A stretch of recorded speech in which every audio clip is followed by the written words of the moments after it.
मेरा नाम अंगद है। हम 5 भाई थे और 6 बहनें थीं। मैं सबसे बड़ा था।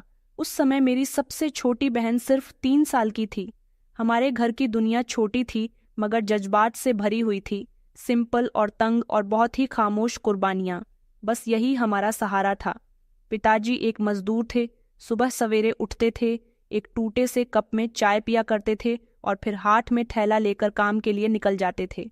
शाम को जब घर वापस आते तो उनकी हथेलियों की खाल उतरी हुई होती थी, मगर चेहरे पर कोई शिकवा नहीं होता था। माँ बहुत सीधी सादी औरत थी। उनकी जुबान पर बस हमेशा बच्चों की फिक्र रहती थी। उनकी आंखों में हमेशा रात की नींद और दिन की मेहनत झलकती थी।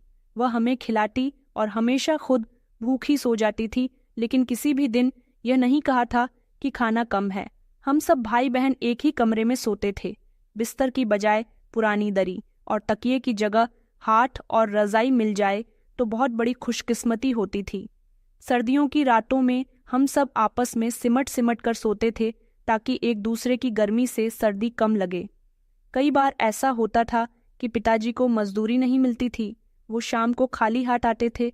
माँ दरवाजे पर चुपचाप खड़ी होती, कुछ नहीं कहती, बस आंखों में एक हल्की सी नमी होती थी और कहती थी कि कुछ नहीं मिला। आज भी पिताजी कहते थे कि हाँ, कल देखता हूँ, ऊपर वाला है ना, सब कुछ ठीक हो जाएगा। माँ चूल्हे पर खाना बनाने के लिए चली जाती थी। बची कुची दाल पकाने रख देती। पिताजी की बातें सिंपल थीं, मगर उनके अंदर दुनिया छोटी होती थी। एक बार मैंने पूछा, पिताजी, आप हर रोज थक जाते हो, कभी आराम नहीं करते? वो मुस्कुराकर बोले कि बेटा, थकावट रोटी से हल्की होती है, लेकिन बच्चों की भूख बहुत भारी। ऐसे ही दिन गुजर रहे थे। हर दिन उम्मीद के साथ शुरू होता था और एक कमी के साथ ढलता रहता था, लेकिन हमें फर्क महसूस नहीं होता था क्योंकि सब एक दूसरे के दुख में बराबर के हिस्सेदार थे। मेरे छोटे भाई हमेशा स्कूल से आकर यही पूछते थे कि भैया, हम बड़े होकर क्या बनेंगे? मैं हंसते हुए कहता कि पहले ये तो बताओ कि तुम में से बड़ा कौन है। वो सब आपस में लड़ने लगते और माँ कहती कि मेरे बच्चे तो सभी राजकुमार हैं। हमारा सबसे बड़ा आसरा हमारी माँ की प्रार्थनाएं थीं, लेकिन मैं जानता था कि उनका दिल भी एक अच्छे घर की ख्वाहिश रखता है। माँ की वो खामोश नज़र आज तक याद है, जब वो किसी पड़ोसी के घर देखती और फिर फौरन नज़र चुरा लिया करती थी। हमारे मोहल्ले के कुछ लोग हमें तरस भरी नज़र से देखते थे, लेकिन हमें कभी अपनी जिंदगी पर अफसोस नहीं हुआ था। हमेशा हमें अपनी हैसियत पर गर्व होता था। हर महीने जब राशन खत्म होने लगता तो मैं और मेरा भाई काम ढूंढने निकल जाते थे। कभी मजदूरी, कभी मोची का काम, कभी किसी दुकान पर सामान उठाना। बस इतना कमा लिया करते थे कि किसी तरह चूल्हा जल जाता था। गुजर बसर तो जैसे तैसे हो ही रहा था, लेकिन जवानी के दिन अजीब होते हैं। जब इंसान खुद को भूलकर किसी और की मुस्कुराहट में अपनी खुशी ढूंढने लगता है। उन्हीं दिनों की बात है जब हमारे मोहल्ले में एक नए किराएदार आए थे। उनकी एक बेटी थी। नैना बड़ी प्यारी थी, मेरी ही उम्र की थी। उसकी आवाज़ जैसे कोयल की तरह थी। वो मोहल्ले की उन लड़कियों में से नहीं थी जो ऊंची आवाज़ में बात करती थी। वो गली में हंसती हुई दिखाई देती थी। वो बस खामोशी से आती थी, आटे की थैली या दाल का डब्बा लेकर वापस चली जाती थी, लेकिन उसकी वो खामोशी मुझे बोलने पर मजबूर कर देती थी। उससे मेरा पहला सामना किराने की दुकान पर हुआ था। मैं माँ की लिस्ट लेकर गया था और वो मुझसे पहले आ चुकी थी। दुकानदार ने पूछा था कि पहले किसको दूं? नैना ने झुककर कहा कि पहले मुझे दे दो भैया। मैंने चौंक कर उसे देखा। वो नजरें चुरा गई थीं। इस एक शब्द ने जैसे मेरे दिल में कुछ बसा दिया था। अगले दिन मैं फिर दुकान पर पहुंचा। जरूरत नहीं थी, मगर दिल ने बहाना बना लिया।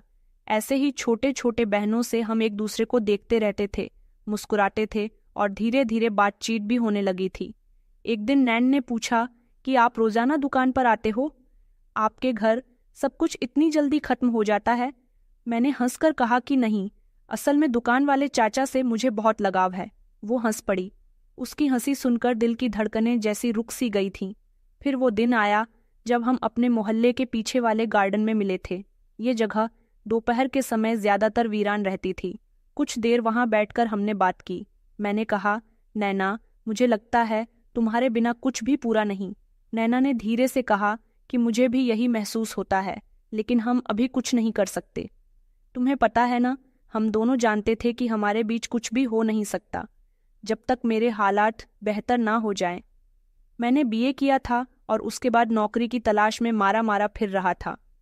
दिन में अलग अलग जगह इंटरव्यू देने के लिए जाता था और रात को वर्कशॉप पर पुरानी किताबें बेचकर कुछ पैसे कमा लिया करता था, मगर नौकरी जैसे मुझसे रूठ गई थी। उन्हीं दिनों मोहल्ले में कुछ और भी लोग नैना के घर रिश्ता लेकर आने लगे थे। नैना ने मुझे बताया था कि मेरे माँ पिताजी कहते हैं अब वक्त आ गया है मेरी शादी का।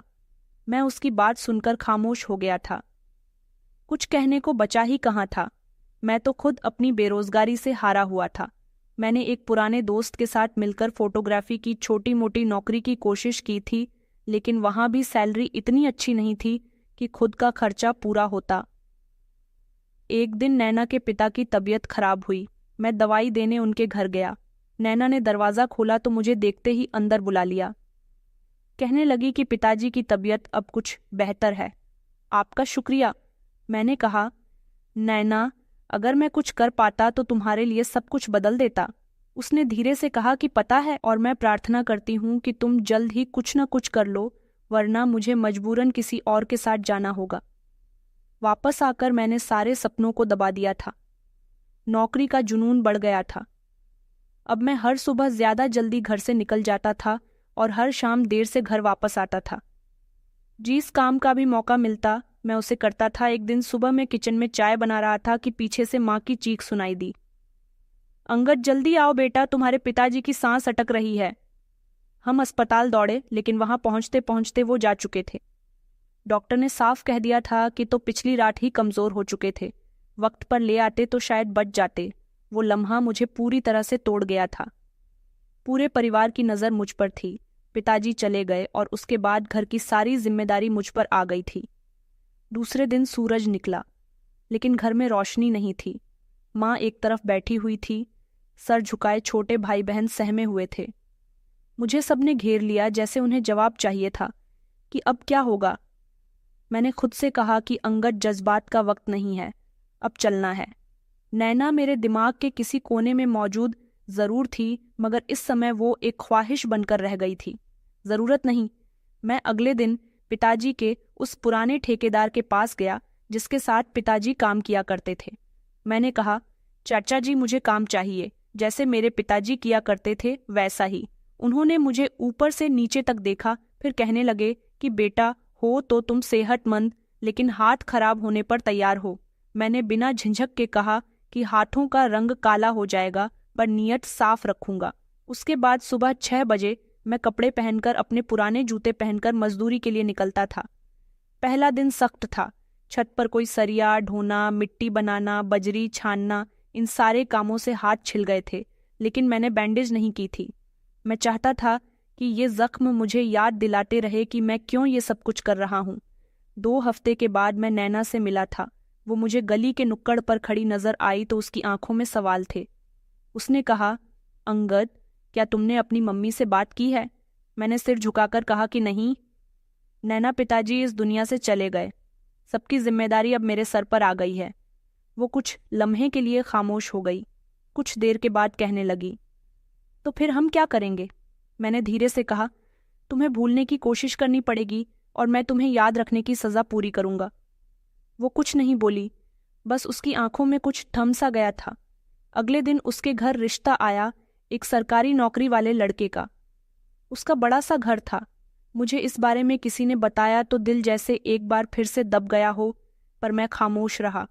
उसी हफ्ते शाम को जब मैं काम से वापस आया तो माँ चूल्हे के पास बैठी थी। मैंने थके थके शब्दों में कहा कि माँ, अगर मैं कहूँ कि मैं शादी करना चाहता हूँ तो आप क्या कहोगी? माँ ने अपने हाथ रोककर मेरी तरफ देखा, फिर कहने लगी कि बेटा, तुम्हारे पिता की मौत को अभी कुछ ही दिन हुए हैं। तुम्हारे छोटे बहन भाइयों को अभी तुम्हारी जरूरत है। मैं कुछ नहीं बोला, बस चुपचाप जाकर कमरे में लेट गया था। अगले दिन नैना ने मुझे एक लेटर दिया। उसमें लिखा हुआ था कि मैंने सपने तुम्हारे साथ देखे थे, पर अब नींद किसी और के हिस्से में जा रही है। तुमने अपनी जिम्मेदारियां चुन ली और मैंने अपने नसीब को, मेरी प्रार्थना तुम्हारे साथ है। नैना का खत जेब में रखकर मैं सीधा काम पर गया था। वो दिन पहले दिन से भी ज्यादा थका देने वाला था, मगर मैंने अपने अंदर एक फैसला कर लिया था। नैन अब मेरा बीता हुआ कल थी। शाम को जब मैं घर आया तो सब रोज के मुताबिक चल रहा था। माँ खाना बना रही थी, बच्चे खेल रहे थे, बस मेरे अंदर कोई शोर नहीं था। खाना खाए बिना मैं छत पर जाकर बैठ गया था। आसमान पर बादल छाए हुए थे, शायद बारिश होने वाली थी। मैंने खामोशी से वो लेटर निकाला जो नैना ने मुझे दिया था। उसके शब्द धुंधले हो चुके थे, लेकिन हर शब्द मेरे अंदर जिंदा था। मन किया कि एक बार बात कर लेता हूं, मगर फिर फौरन खुद को रोक लिया। बात करने से क्या होता है? वक्त तो बदल चुका है। अगले दिन काम पर पहुंचा तो सिर झुका हुआ था। ठेकेदार ने पूछा कि सब ठीक है ना? मैंने हंसते हुए कहा कि बस नींद कम हो गई है। शाम को वापसी पर एक पुरानी साइकिल खरीदी। टूटी हुई सीट, जंग लगे हुए हैंडल, मगर वो चलने के काबिल थी। सोचा कि अब पैदल नहीं जाना, कुछ बदलने की जरूरत है। काम बढ़ता चला गया। दिल में नैना की याद अभी भी जिंदा थी। मैं शाम को दूध वाले के साथ दूध भी सप्लाई किया करता था। दूध वाला कहता कि तुम इतने खामोश क्यों रहते हो? मैं हंसता और कहता कि खामोशी भी एक तरह का शोर होती है जो अंदर होती है। रातें अब और लंबी हो गई थीं। कमरे में सब सोते थे, लेकिन मैं जागता रहता था। एक दिन बाजार में मुझे नैना अपनी माँ के साथ नजर आई। उसके हाथों में मेहंदी लगी हुई थी, चेहरे पर हल्की सी शर्म थी।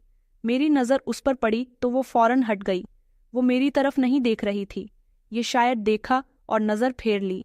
मैं नहीं जानता था कि नैना की शादी हो गई है। बैंड की आवाज़ दूर से आ रही थी। मैं काम पर था, लेकिन दिमाग उसके घर के करीब था। शाम को वापसी पर उसकी गली से गुजरने से बचा जहां उसका घर था। चाय की दुकान पर बैठा रहा चुपचाप। काफ़ी देर बाद एक बूढ़ा आदमी मेरे पास आया और कहने लगे कि बेटा, जिंदगी एक दरिया है, बहने दो, रुकने से बदबू आती है। मैंने मुस्कुराकर कहा कि जी अंकल, सीख रहा हूँ तैरना। नैना के बाद मैंने खुद से वादा किया था कि अब दिल से नहीं, दिमाग से फैसला करूंगा। जज्बात को कमरे में बंद कर दिया, चाबी काम पर रख दी। वक्त गुजरता गया, मैं मशीन बनता गया। नैना की मुस्कुराहट एक धुंध बन गई थी, मगर उसके बाद वाली खामोशी मेरी अपनी बन गई, और इसी तरह खाली कमरा मेरा असली पहचान बन। वर्कशॉप की नौकरी मुझे एक जानने वाले की मदद से मिली थी। उसका मालिक बहुत अच्छा आदमी था, 50 साल का मजबूत सा आदमी, जिसकी आंखों में काम की पहचान और अंदाज में एक नरमी थी। पहले दिन जब मैं वहां पहुंचा तो उसने सिर्फ इतना पूछा कि गाड़ियों का कोई काम आता है। मैंने कहा ज्यादा नहीं आता, लेकिन सीखने का शौक है। उसने हंसते हुए कहा कि बस शौक ही काफी है, बाकी मैं खुद सिखा दूंगा। शुरू में मुझे सिर्फ टायरों में हवा भरने और गाड़ी धोने का काम दिया गया था। मैं चुपचाप करता रहा। 2 हफ्ते के बाद मालिक ने मुझसे कहा कि तुमने शिकायत का मौका नहीं दिया, कल से काम सीखो। मैं खुश हुआ था। एक नई जगह काम, और सबसे बढ़कर एक हुनर था। दिन भर का थका हुआ वक्त, लेकिन दिल में एक तसल्ली थी कि अब मैं सिर्फ मजदूर नहीं, कुछ सीखने वाला इंसान हूँ। 2 महीने के बाद मालिक ने मुझे पहला बोनस दिया था, 10,000 रुपये। मैंने वो हाथ में लेकर सोचा था कि ये वो पैसे हैं जो हाथ से नहीं, काबिलियत से आए हैं। मैंने वो पैसे माँ को दे दिए थे। उनकी आंखों में हैरानी थी। उन्होंने कहा कि बेटा, ये पैसे कहाँ से आए? मैंने कहा, माँ, मेरी मेहनत के पैसे हैं, मालिक ने खुश होकर मुझे दिए हैं। उसी दिन मैंने एक रजिस्टर खरीदा। उसके पहले पेपर पर लिखा, ये वो दिन है जब सपने की पहली ईंट रखी गई। काम के साथ साथ मैंने चुपके बाहर जाने का सोचना भी शुरू कर दिया था। कई लोगों को बाहर से पैसे आते देखे, उनके घरों के हालात बदल गए, गली में नई गाड़ियां लगीं, और माँ की बातों में भी कभी कभी ख्वाहिश झलकती दिखाई देती थी कि काश उनका एक बेटा भी बाहर होता तो शायद घर जल्दी ही ठीक हो जाता। मैंने ये बात किसी से नहीं कही थी, अपने अंदर ही फैसला करना शुरू कर दिया था। एक दिन पुराने दोस्त जतिन से मुलाकात हुई। वो पिछले साल कतर से वापस आया था। कुछ समझने के लिए मैंने पूछा कि यार, तुम वहां कैसे गए थे? उसने इधर उधर देखा, फिर धीरे से कहने लगा।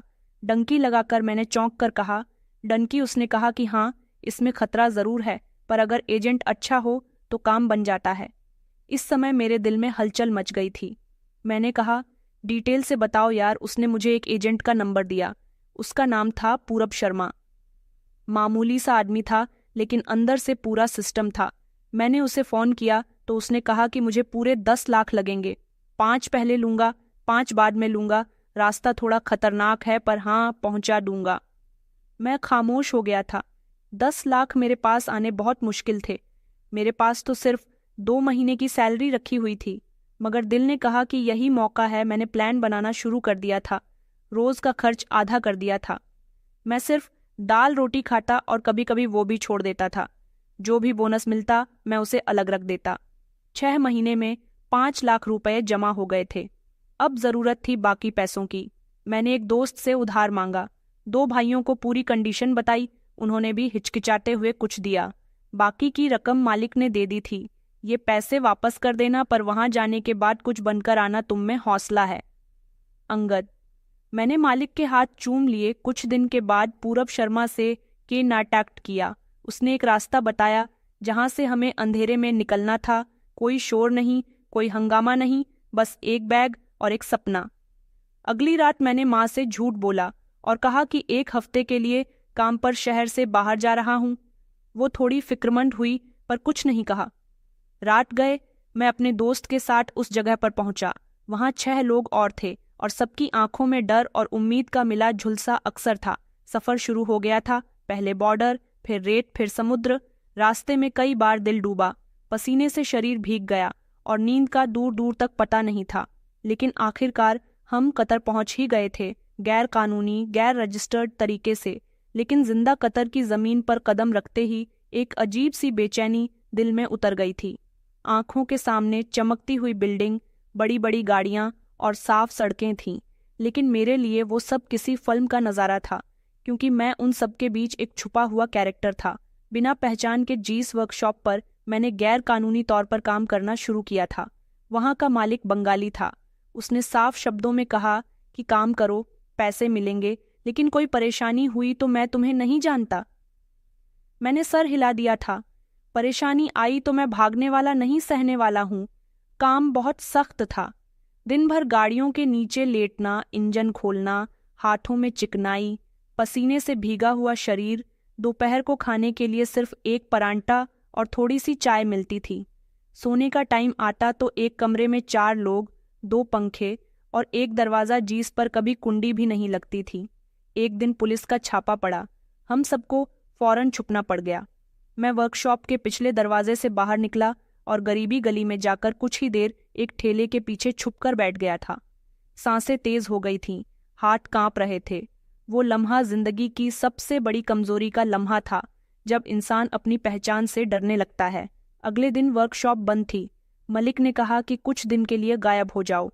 मैं एक पुराने साथी के कमरे में चला गया था। उसका नाम रोहन था। रोहन ने मुझे सहारा दिया।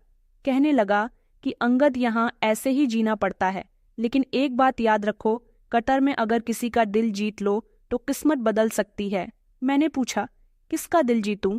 यह सब तो अपने अपने फायदे में लगे बैठे हैं।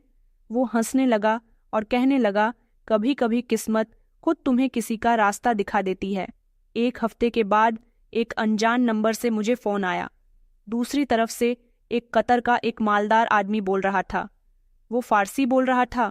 उसने टूटी फूटी फारसी बोली और कहा कि तुम अंगद हो, तुम्हारे बारे में राहुल ने मुझे बताया था, मेरी फर्म में आदमी चाहिए। मैंने फौरन हाँ कर दी। अगले दिन मैं उसकी फर्म पर पहुंचा। ये फर्म शहर से बाहर थी, जहां तेल साफ करने की फैक्ट्री लगी हुई थी।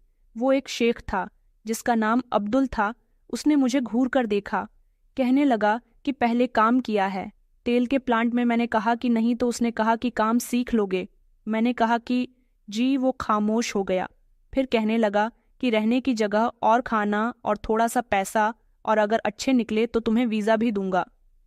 ये सब मेरे लिए एक सपने के जैसा था। काम फौरन ही शुरू हुआ। ये काम सख्त तो था, लेकिन माहौल बेहतर था। 3 टाइम का खाना, एक अलग बेड और इज्जत भी मिलती थी। शेख खुद काम की निगरानी करता था।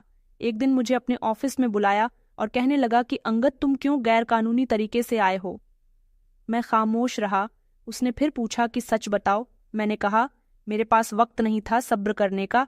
घर में सब मेरी तरफ देख रहे थे और मेरा मालिक इजाजत नहीं देता था कि एक मजदूर जल्दी कुछ बन सके।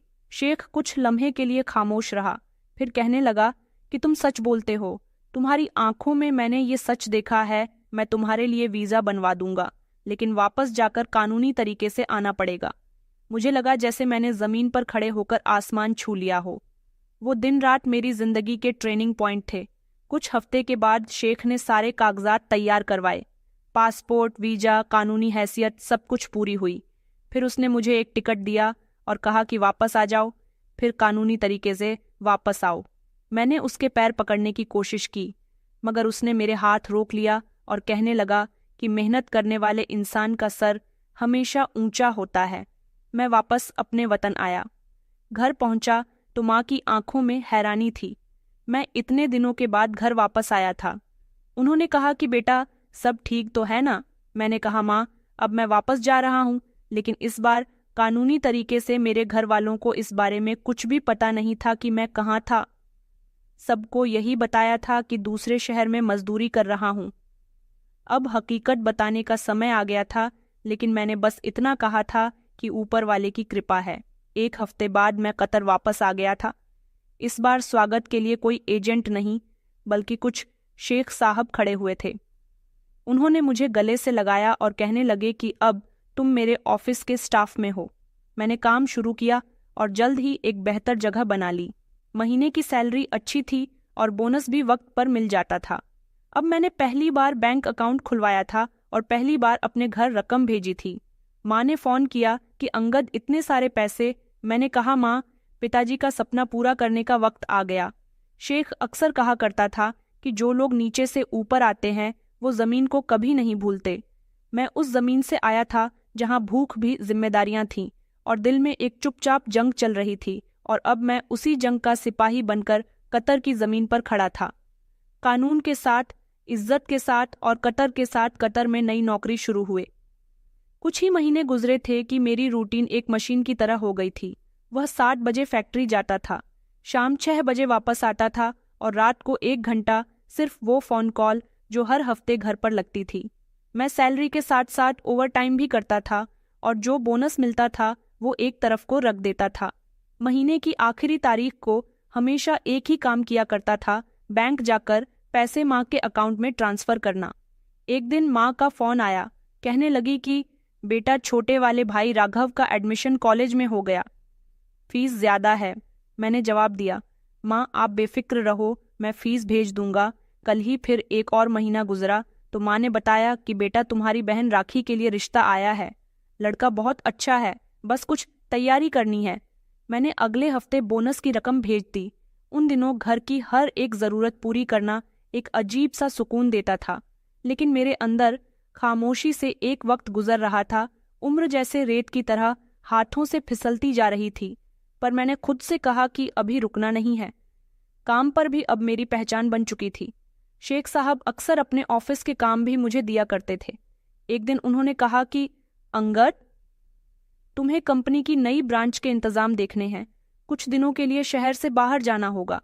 मैंने पूछा, कब जाना है? उन्होंने कहा कि परसों, फिक्र मत करो, पैसे भी ज्यादा मिलेंगे। मैं तैयार था। मैंने ज्यादा रकम वाला काम हमेशा कबूल किया था, क्योंकि मुझे अपनी आज़ादी का वक्त आगे कभी दिखाई देता था। आज नहीं। उधर मेरे घर पर वक्त तेजी से बदल रहा था। एक के बाद एक बहन भाई की शादी की खबरें आ रही थीं।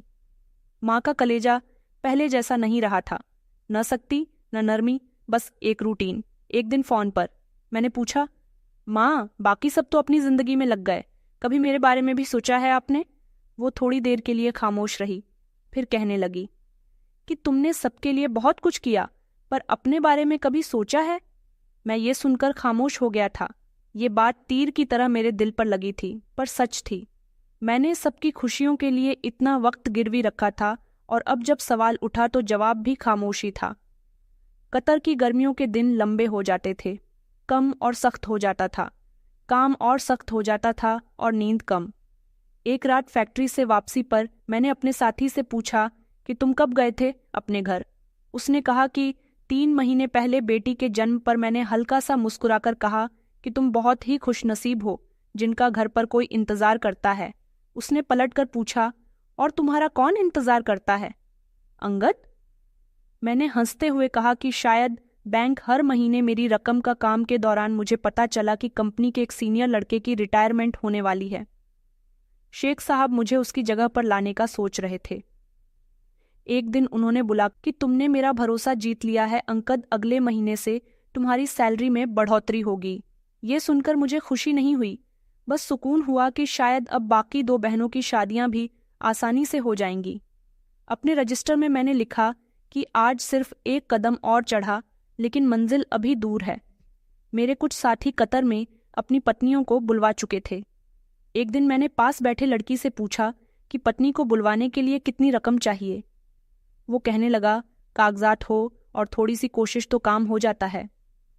मैंने कहा, मेरे पास तो सब कुछ है सिवाय पत्नी के। वो हंसकर कहने लगा, तो फिर पहले पत्नी ले आओ, बाकी का काम हम करवा देंगे। अब मेरी उम्र 40 के करीब हो गई थी और सफ़ेद बाल आईने में दिखाई देने लगे थे। मैंने खुद को ध्यान से देखा और पहली बार मेरे दिल में सवाल उठा कि क्या सच में मैंने सब कुछ कुर्बान कर दिया है या कहीं अपने लिए कुछ बचाया भी है। शायद ये वो समय था जब मुझे खुद के लिए कुछ सोचना पड़ता, लेकिन दिक्कत ये थी कि मैं अपने फैसले से इतना दूर हो चुका था कि खुद से बात करना भी मुश्किल लगता था। फिर भी सपने बदल रहे थे। पहले सबके लिए थे, लेकिन अब शायद खुद के लिए भी होने लगे थे।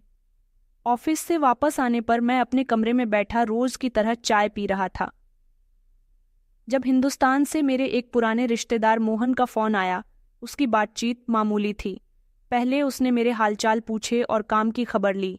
उसके बाद फोन बंद करते समय उसने एक शब्द ऐसा कहा जो मेरे दिल में उतर गया था। उसने कहा कि अंगद भैया, कब तक ऐसे गुजारा करते रहोगे? अब सबकी शादियां हो चुकी है, तुम्हें भी अपनी जिंदगी का फैसला कर लेना चाहिए। मैंने हल्का सा हंसते हुए कहा कि फैसला करने के लिए कुछ बचा ही कब है। उसने फौरन जवाब दिया, फैसले कभी खत्म नहीं होते, बस वक्त पर पूरे होने होते हैं। एक बात कहूँ, बुरा मत मानना। मैंने कहा, हाँ बोलो यार, अब क्या छुपाना। उसने कहा, एक लड़की है, नाम है संजना, अपने भाइयों के साथ रहती है। उसके घरेलू हालात अच्छे नहीं हैं, लेकिन लड़की बहुत अच्छी है। अगर चाहो तो बात आगे बढ़ाओ। मैं कुछ देर के लिए खामोश रहा, फिर पूछा कि लड़की को पता है? उसने कहा कि नहीं, अभी पहले तुम तो हाँ कहो तब बात शुरू करूंगा। मैंने कहा, देखो भाई, मैं कोई राजकुमार या अमीर आदमी नहीं हूं। मैं यहाँ कतर में हूं। उम्र भी 40 के करीब हो गई है, बाल सफ़ेद हो गए हैं। मोहन ने हंसते हुए कहा कि इसलिए तो कह रहा हूं कि वक्त हाथ से मत निकलने दो। लड़की की ज़रूरत है तुम्हें और तुम जैसे आदमी की किसी को। अगले दिन मैंने कुछ ज़्यादा नहीं सोचा, बस हाँ कर दी थी। 2 दिन के बाद मोहन ने बताया कि बात चल पड़ी है। लड़की की सौतेली माँ पहले तो हिचकिचाई थी, लेकिन जब कुछ रकम की बात हुई तो फौरन मान गई। मैंने कहा, कुछ रकम मतलब? उसने कहा कि थोड़ा सा खर्च लड़की की शादी पर हो जाए, कुछ रिश्तेदारों को तसल्ली हो जाएगी। मैंने हिसाब लगाया कि मेरे पास इतने पैसे थे कि शादी सिंपल तरीके से हो जाए। फौरन इजाज़त दे दी। अगले हफ्ते हिंदुस्तान जाने की परमिशन मंजूर करवाई। किसी को ज़्यादा नहीं बताया, बस माँ को शादी से 2 दिन पहले खबर कर दी। माँ ने सुनकर कुछ देर खामोशी रखी, जैसे उन्हें यकीन नहीं आ रहा हो। उन्होंने कहा कि तुम अचानक ये फैसला कैसे कर सकते हो? मैंने कहा, माँ, सबके लिए सब कुछ किया, बस अब दिल चाहा कि अपने लिए भी कुछ सोचूं। माँ ने कहा, लड़की कैसी है? मैंने कहा, अनाथ है, बाकी सब ऊपर वाले पर छोड़ दिया है। माँ ने कुछ नहीं कहा, बस सर हिला दिया। शादी वाले दिन जब संजना को पहली बार देखा तो कुछ देर लगी समझने में कि ये वही लड़की है जिसके बारे में सुनकर मैंने फैसला किया था। सिंपल, कम उम्र की और नज़र झुकाए हुए बैठी थी। शादी की रात मैंने पूरे दिल से प्रार्थना की थी कि इस बार कुछ सुख दो। हम दोनों के लिए विदाई नहीं हुई थी। मुझे 2 हफ्ते बाद कतर वापस जाना था। माँ के घर में एक पोषण खाली था, वहीं मेरे लिए तैयार कर दिया गया। संजना वहीं पर आ गई।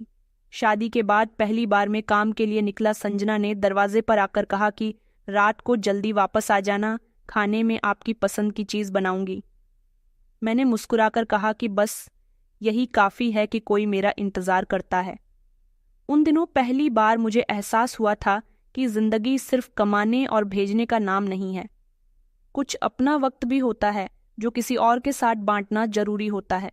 संजना के साथ 2 हफ्ते ऐसे गुजर चुके थे जैसे बरसों की थकन उतर गई हो। वो न सिर्फ खुश मिजाज थी बल्कि बहुत समझदार थी। मेरे लिए हैरानी की बात थी कि वो उम्र में मुझसे पूरे 20 साल छोटी होने के बावजूद भी मेरे सुख दुख को समझने की हैसियत रखती थी। एक शाम मैंने कहा कि संजना, तुम्हें अपने इस रिश्ते पर कोई ऐतराज तो नहीं हुआ?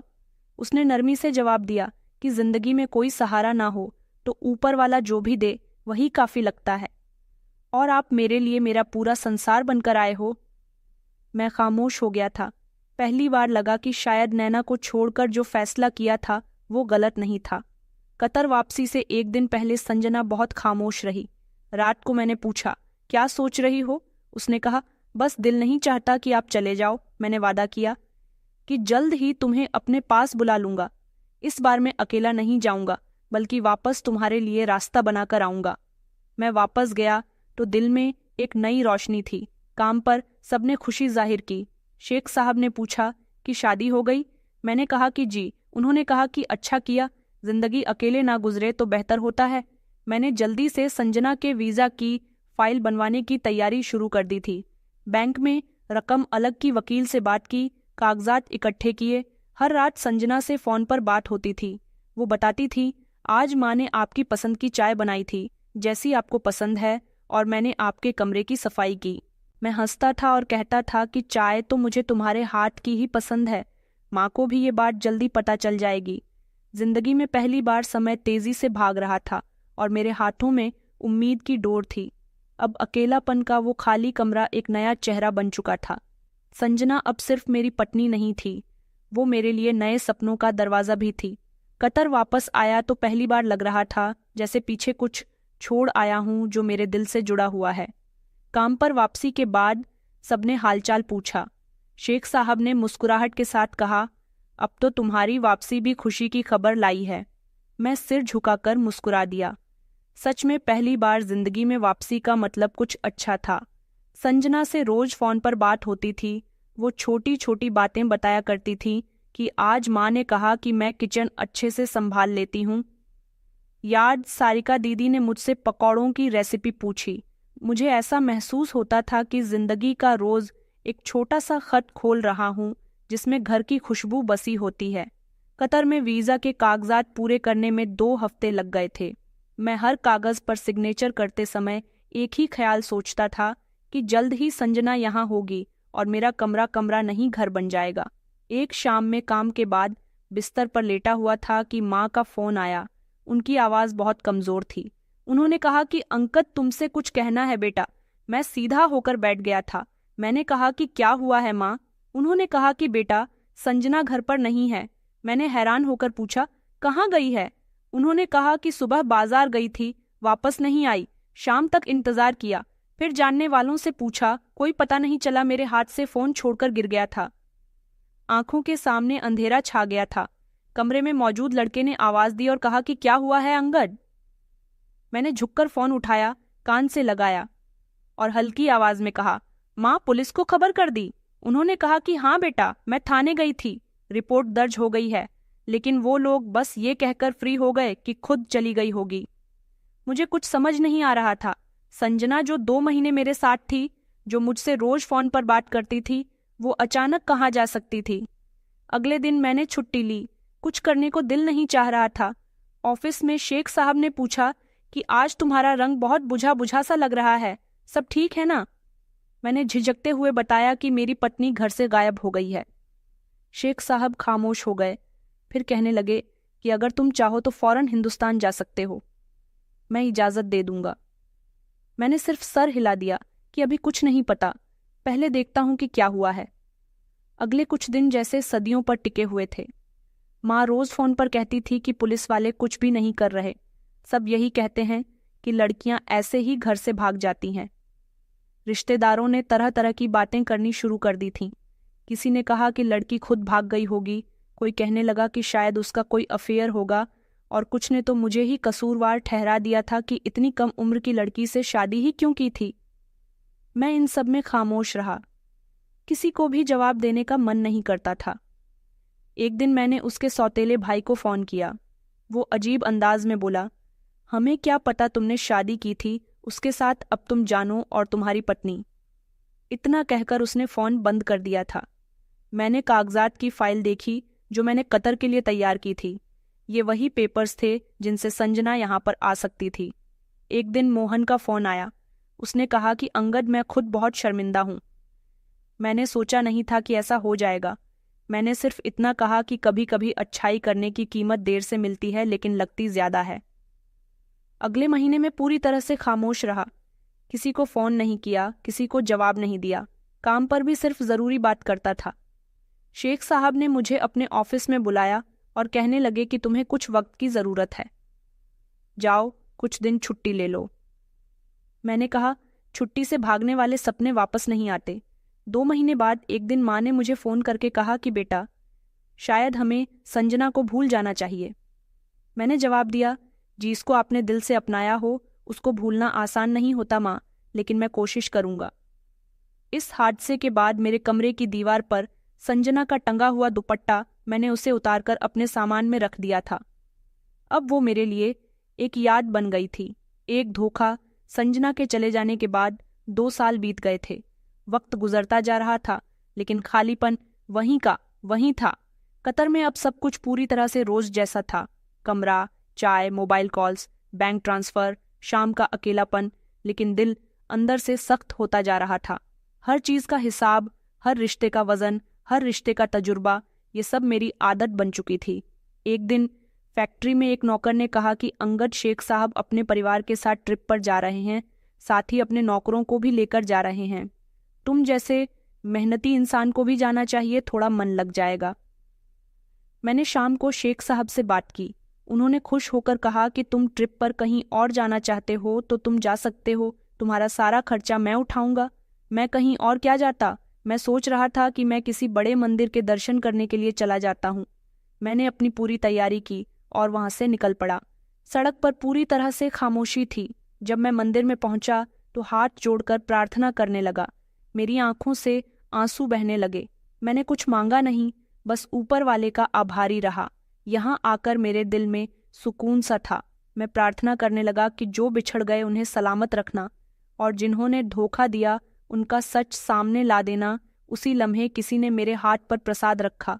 मैंने आंखें खोली तो सामने घूंघट में एक जवान लड़की थी। उसका चेहरा घूंघट में छुपा हुआ था। जैसे ही मैंने प्रसाद अपने हाथ में लिया और उसकी तरफ देखा तो मेरी सांसें रुक गईं। जैसे ही मैंने प्रसाद अपने हाथ में लिया और उसकी तरफ देखा तो मेरी सांसें रुक गईं। अचानक एक हवा का झोंका आया और उसके चेहरे से घूंघट हट गया। वहीं आंखें, वहीं चेहरा, उसका चेहरा झुका हुआ था। मैंने कहा, संजना तुम? उसने पलटकर मेरी तरफ देखा। वहीं आंखें, वहीं हल्की सी हैरानी, और फिर वहीं खामोश चेहरा। वो एक लम्हे को जैसे पत्थर की हो गई। मैंने धीरे से कहा कि तुम हो। उसने धीरे से सर हिलाया। फिर वो रोने लगी। हम दोनों वहीं खड़े हुए थे, कई लोगों के बीच में, लेकिन हमारे बीच जैसे सब कुछ थम गया था। मैंने उसे फौरन उस कमरे में बुलाया जहां मैंने रुकने के लिए रूम बुक किया था। हम आमने सामने बैठे थे और वो अभी भी रो रही थी। मैंने उसे पानी का ग्लास दिया और धीरे से पूछा, संजना, ये सब क्या है? तुम कहाँ चली गई थी? उसने बड़ी मुश्किल से अपने आंसू साफ किए और कहने लगी कि मैं कहीं नहीं गई थी, बल्कि मुझे ले जाया गया था। फिर उसने अपनी कहानी शुरू की कि आपके जाने के कुछ दिनों के बाद आपकी माँ ने मुझे सब्जी लेने के लिए भेजा।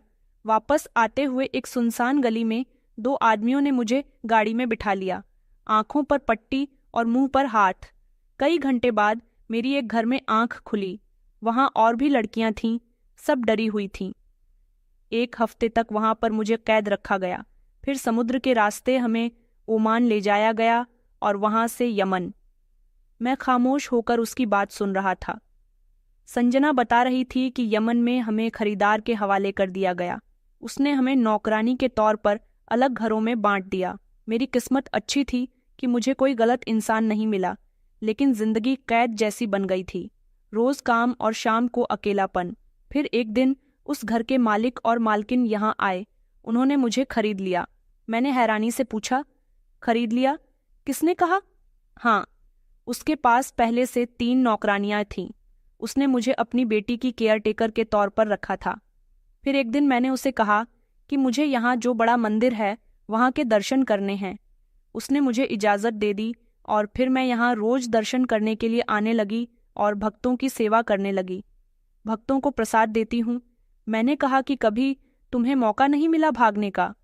उसने कहा कि याद है आपको, एक दिन आपने बातों ही बातों में इस मंदिर का जिक्र किया था और कहा था कि मेरी ख्वाहिश है, मैं इस मंदिर के दर्शन करना चाहता हूँ, और देखिए ऊपर वाले ने मुझे यहीं पर भेज दिया। और मुझे यहाँ आने की बात न जाने क्यों हमेशा एक आस लगी रहती थी कि आप एक न एक दिन यहाँ पर जरूर आओगे, तब मैं आपको सब कुछ सच बता दूंगी। हम दोनों खामोश हो गए। मैंने कुछ लम्हे बाद कहा, अब मैं तुम्हें ऐसे नहीं छोड़ सकता। अब जो भी हो मैं तुम्हें वापस ले जाऊंगा। संजना ने सिर झुकाकर कहा कि ऐसा आसान नहीं होगा, वो इंसान मुझे ऐसे जाने नहीं देगा। उसने पैसे दिए हैं, कागज भी है उसके पास। मैंने कहा, मैं तुम्हारे लिए जान लगा दूंगा, इस बार तुम अकेली नहीं हो। उसी रात मैंने शेख साहब को इस बारे में बताया। उन्होंने पूरी तरह से मेरी बात सुनी। फिर कहा, उस इंसान से मैं बात करूंगा, वो कौन है? शेख साहब भी जल्दी से आ गए थे। यहाँ एक बहुत बड़ा बंगला था। हम यहाँ पर पहुंच गए थे जहाँ संजना थी। वो बहुत सख्त इंसान था। कहने लगा कि ये मेरी नौकरानी है, तुम्हारी पत्नी होगी, लेकिन यहाँ की नहीं, यहाँ के कागज मेरे पास है। शेख साहब ने बड़ी तसल्ली से कहा कि हम इस लड़की को खरीदने के लिए तैयार हैं, तुम जो कीमत चाहे लगा लो, बस लड़की वापस दे दो। 2 घंटे की बातचीत चलती रही। आखिर में उसने जितनी रकम बताई, शेख साहब ने उसे उतनी ही दे दी थी और फिर वो मान गया था। मैं शेख साहब का बहुत बहुत आभारी रहा और संजना को लेकर अपने कमरे पर आ गया था। उसकी आंखों में वही हैरानी थी, लेकिन इस बार एक सुकून भी था। शेख साहब ने कहा था कि तुम कुछ दिन के लिए अपने घर चले जाओ। मैं संजना को लेकर वापस हिंदुस्तान आ गया था। घर पहुंचा तो माँ की तबीयत पहले से ज्यादा कमजोर नजर आ रही थी। माहौल में खामोशी थी, सब कुछ जैसे बदल चुका था। दरवाजे पर दस्तक हुई तो माँ ने दरवाजा खोला। सामने मुझे देखते ही उनकी आंखों में हैरानी थी और फिर एक पल को ऐसा लगा जैसे उनकी टांगों से जान निकल गई हो। पीछे संजना भी खड़ी हुई थी।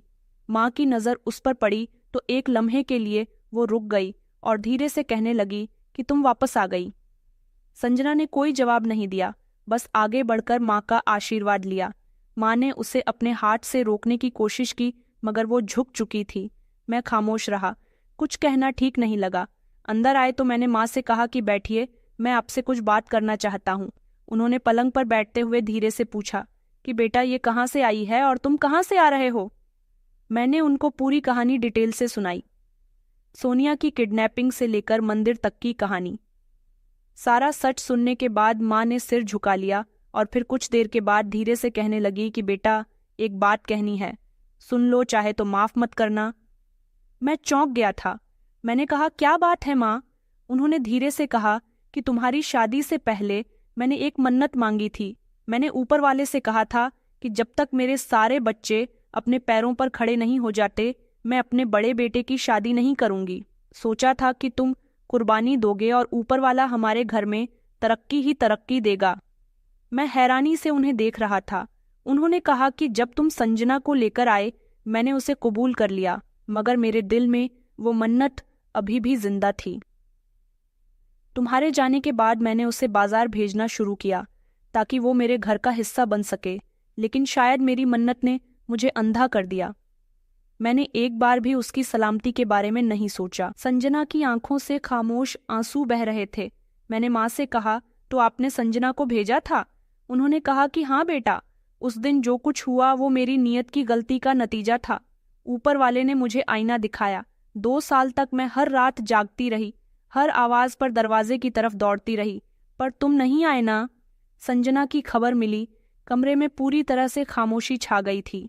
बाहर बारिश होने लगी थी, जैसे हर गलती धुलने का वक्त आ चुका हो।